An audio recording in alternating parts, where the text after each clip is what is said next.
أعوذ بالله من الشيطان الرجيم بسم الله الرحمن الرحيم يا أيها المزمل قم الليل إلا قليلا نصفه أو انقص منه قليلا وصلى الله على النبي الكريم۔ سورۃ المزمل، اس سورت کا تعارف ہے الوکالۃ الالہیہ، کہ اللہ کریم کی طرف سے کس کی وکالت ہوتی ہے، اللہ کس کی بگڑیاں بناتا ہے، اور بگڑیاں بنانے والی ذات ہے ہی صرف اللہ کے لیے۔ اگر کوئی یہ دیکھنا چاہے کہ اللہ کی وکالت کس کے لیے ہوتی ہے تو اسے چاہیے سورہ المزمل پڑھے۔ سورہ المزمل کے اندر اللہ کی طرف سے ہر قسم کی وکالت، ہر قسم کی بگڑی بنانے کا اور ہر ترتیب کو خوبصورت رکھنے کا عندیہ ہے، اور اللہ کی طرف سے وعدہ اور پیغام ہے۔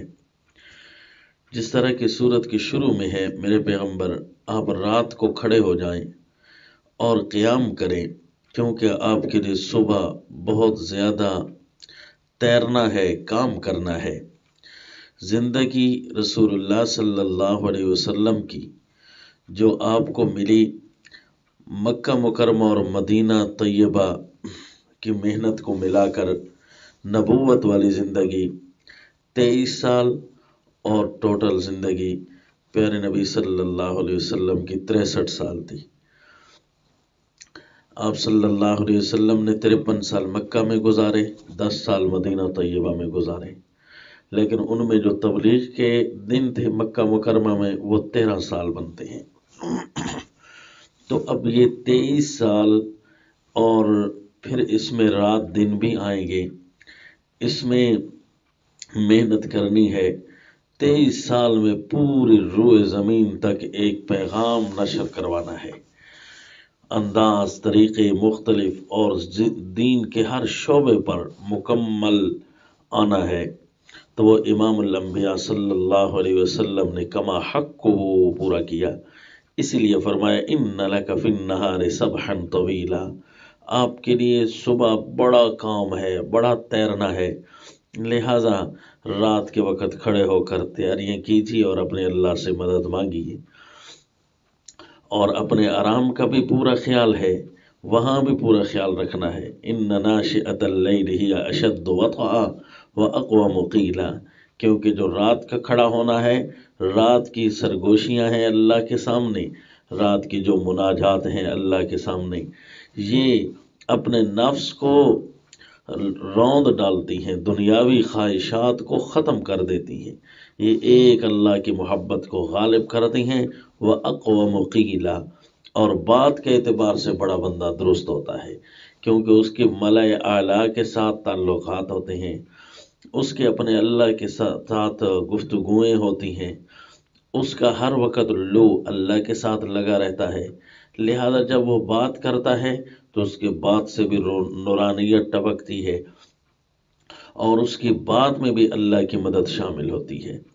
تو لہذا رات کی مناجات یہ اکیلا ٹائم ہوتا ہے، تو اس لیے ان مناجات میں بڑے فوائد ہیں۔ ان لک فی النہار سبحا طویلا، جب رات اور دن کی تیاریاں پوری ہو گئیں تو وَاذْكُرِ اسْمَ رَبِّكَ وَتَبَتَّلْ إِلَيْهِ تَبْتِيلًا، اب اپنے رب کا نام، اس کا ذکر کثرت سے کیجیے۔ رب کے کتنے نام ہیں، رب کی کتنی صفات ہیں، وہ پچھلی ساری صورتوں میں ہم پڑھا ہے۔ وہ مالک ہے، وہ خالق ہے، وہ آمر ہے، حکم کرنے والا ہے، وہ ناہی ہے، روکنے والا ہے، وہ اللہ کریم تمہارے لیے رازق بھی ہے، رزق اسی سے مانگنا ہے، اسی سے دعا کرنی ہے، اسی کے سامنے تم نے جھکنا ہے۔ یہ ہے وَاذْكُرِ اسْمَ رَبِّكَ، جہاں جس نام کی، جس صفت کی ضرورت پڑتی ہے، جس معاشرے میں اللہ کے جن حقوق کی کمی کی جا رہی ہو، وہیں پر اللہ کا وہی نام کثرت سے پڑھنا ہے، ذکر کرنا ہے، اس کو یاد دلانا ہے، سمجھانا ہے لوگوں کو۔ کہ تم آئے تو ایک اللہ کے لیے ہو، اور ایک اللہ کے لیے جب تم دنیا میں موجود ہو تو وقت کیوں ضائع کرتے ہو دوسروں کے لیے؟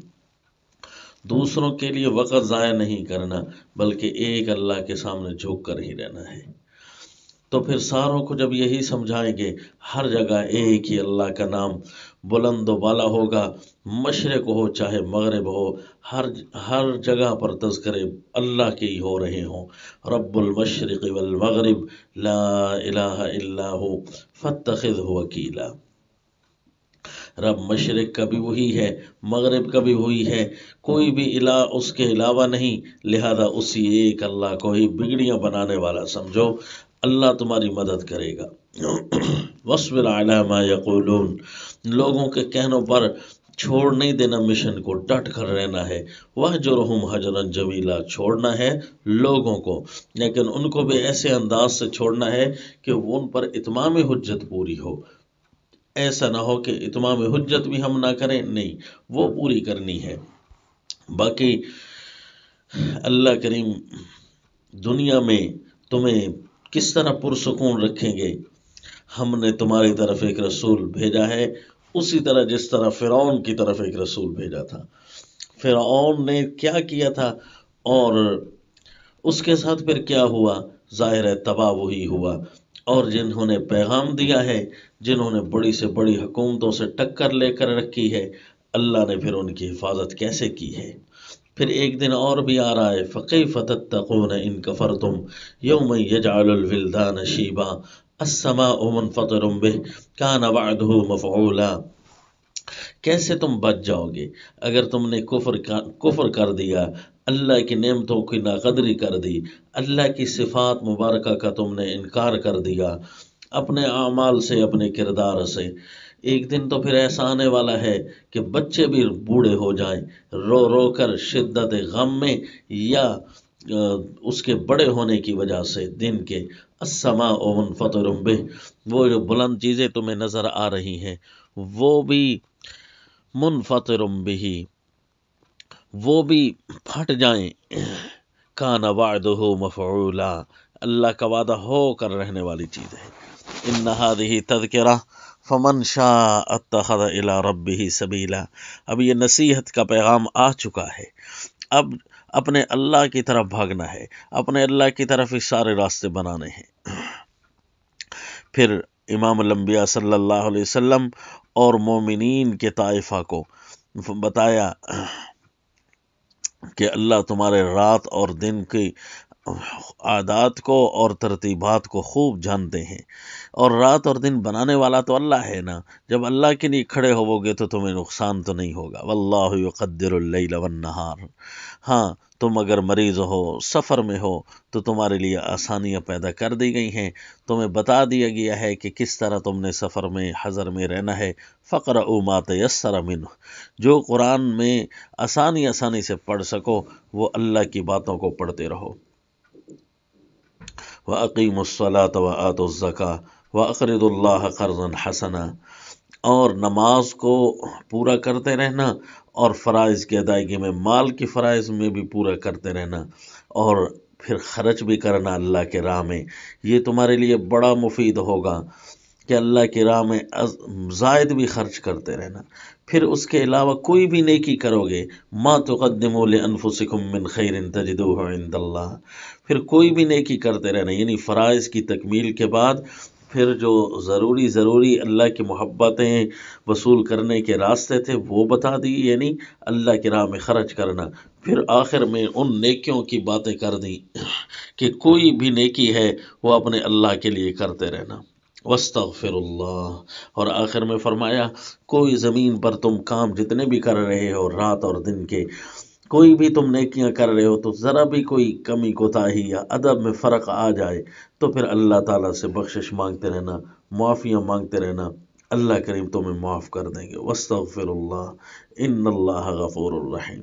تو یہ وہ صورت تھی جس میں اللہ نے انتہائی عجیب انداز میں ایک فارمولے بتا دیے اللہ کی حفاظت میں آنے کے، اور اللہ کی حفاظت کن لوگوں کے لیے ہے اور اس کے طریقہ کار وضع کیے۔ اس صورت کے اندر بڑی خوبصورت ترتیب اور اس انداز کے ساتھ. تو اب اس کا تعارف یوں بنے گا: قیام زمیل لصبح طویل فی لیل قلیل لإلہ وکیل برترتیل وتبتیل. قیام زمیل یعنی کھڑا ہونا اس کا جو چادر اوڑھنے والا ہے. اب وہ کھڑا ہو جائے یعنی اس بات کی طرف اشارہ ہے کہ اللہ کی حفاظت کی چادر اوڑھ کر کھڑے ہو جائیں. لصبح طویل دور دراز تیراکی کے لیے تیار ہو جائیں. لیکن وہ اب سیکھنا کس وقت ہے؟ فی لیل قلیل، رات، تھوڑی سی رات میں اس کی پہلے تیاری کرنی ہے، اپنے اللہ سے گفتگویں پوری ہوں، مناجات کامل ہو. لإلہ وکیل، وہ قیام اللہ ایک الہ کے لیے ہو جو کہ تمہارے لیے وکیل ہے، بگڑیاں بنانے والا ہے. کس انداز میں؟ بترتیل، خوبصورت ترتیل کے ساتھ اس کی کلام پڑھ کر. وتبتیل، جب دن میں چلو گے تو ہر ایک سے کٹ کر ایک اللہ سے جڑ کر چلنا ہے، پھر دیکھنا حفاظت ہے ہی تمہارا مقدر. وما علینا الا البلاغ.